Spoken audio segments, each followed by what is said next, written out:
Welcome to Government 2 class. Government 2 centers on pre-colonial administration. Then every other topics behind it. Now this afternoon we'll be looking at pre-colonial administration in Nigeria.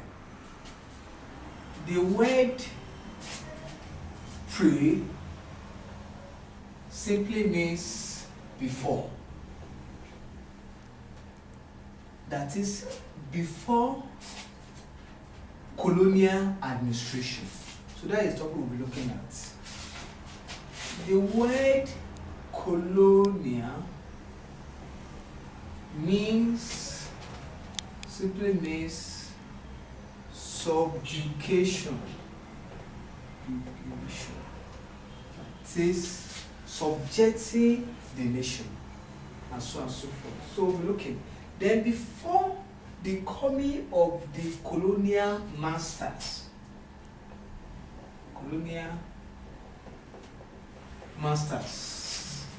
the system of government in Nigeria was quite different to what it is today.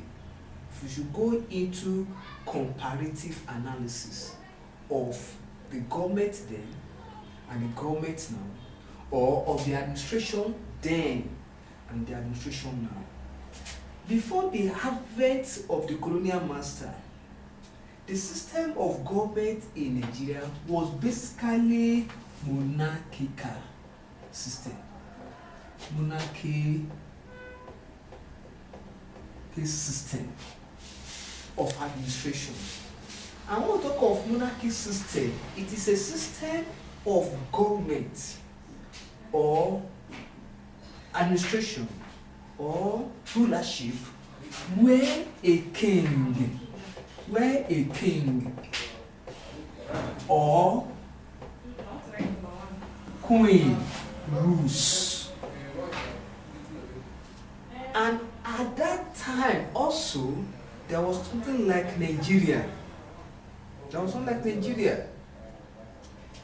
The land called Nigeria at that time was occupied or was divided into two provinces. We have the northern province and we have the southern province. Basically, the southern province was divided into the southeast and the southwest. Are you listening? So, but before that time, there was something like Nigeria. Why? Because the Hausa peoples ruled themselves. The Yoruba people administered themselves. The Igbo people administered themselves.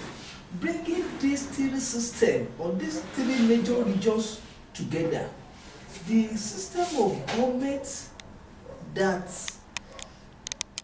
could be used to name them was monarchical system.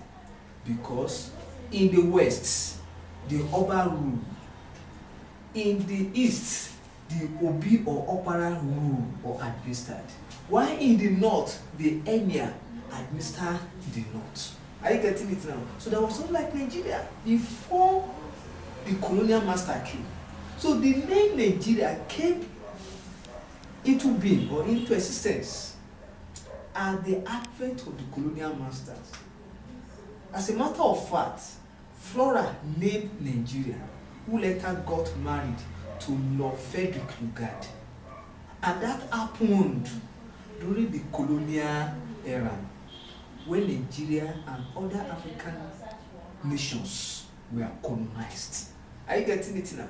So, in essence, the system of government in the Yoruba area was monarchical in nature. The system of government in the Hausa area was monarchical in nature.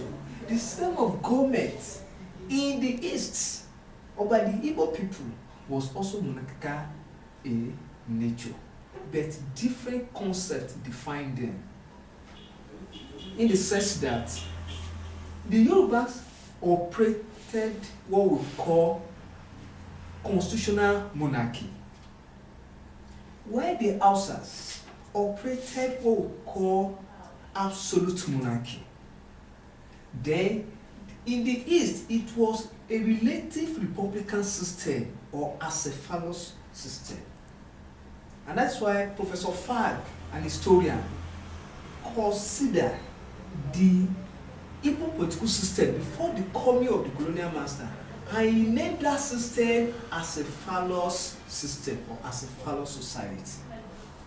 Why? Because there was no particular political institutions. There are many institutions, many bodies that involve in the administration of that society.